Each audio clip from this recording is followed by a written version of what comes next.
నేను నాది. ఈ నేనేమిటి, నాదేమిటి?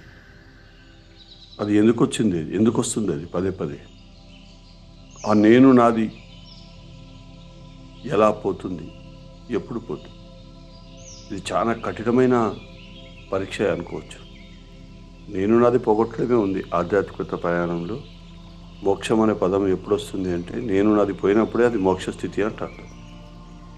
నేను అనేది, నాది అనేది మనసు, బుద్ధి కథ. మనసు ఎప్పుడు నాది నాది అంటుంది, బుద్ధి ఎప్పుడు నేను నేను అంటుంది.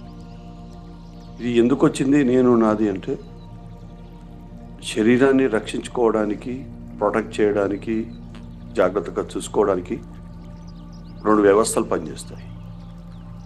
ఒకటి మనసు, ఒకటి బుద్ధి. ఒకటి పర్పసే అది.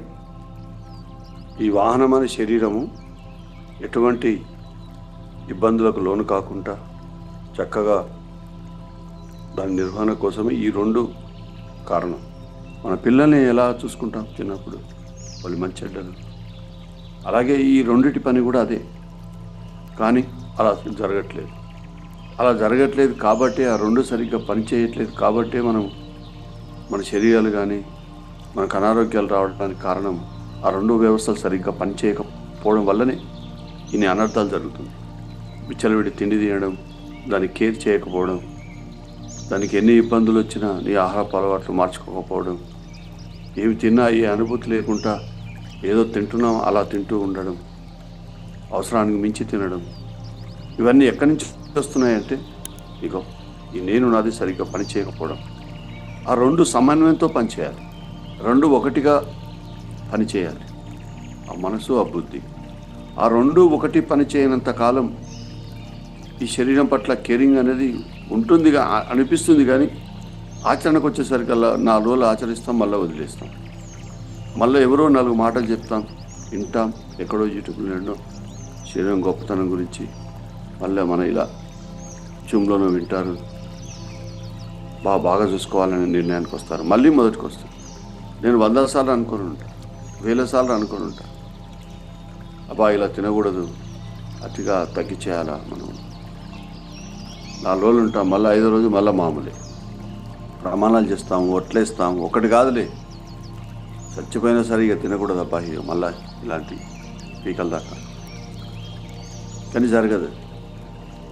ఎందుకు జరగట్లేదు అంటే, ఈ రెండింటి మధ్యన సమన్వయం లేదు. ఈ మనసు బుద్ధి కలిసి ఉండవలసిన ఆ మనసు బుద్ధి కలిసి లేదు. ఆ కలిసి ఉండడం కోసమే అంతకథ జరిగింది, మహాభారతం కథ. అవి కలిసి ఉంటే అంతకథ ఎక్కడొస్తుంది? ఆ కలిసి లేనప్పుడే అంతకథ వస్తుంది. ఆ నేను నాది పోగొట్టుకోవడం కోసమే అడవుల పాలయ్యారు పాపం పాండవులు.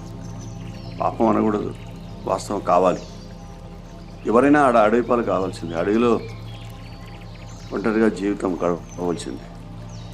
అలా ఆ పాండవులు చేసిందే అరణ్యవాసం.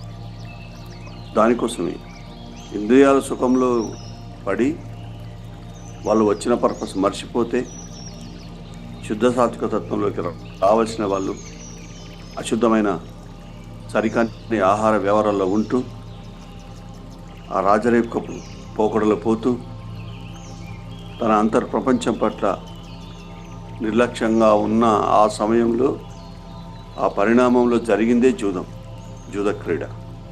అందుకే వాళ్ళు కొత్తగా నిర్మించుకున్న నగరం ఏంది? ఇంద్రప్రస్థ. నిర్మించిన వాడేవాడు మయుడు మాయలో ఉన్నవాడు.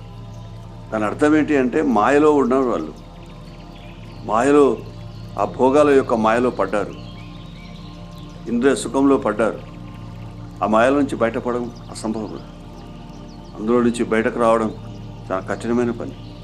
ఇంద్రియ సుఖాల్లో పడ్డ తర్వాత ఇంద్రియ సుఖాల నుంచి బయటకు రావాలంటే ఏదో పెద్ద సంఘటన జరిగితే తప్ప ఆ మనిషి బయటకు రాలేదు.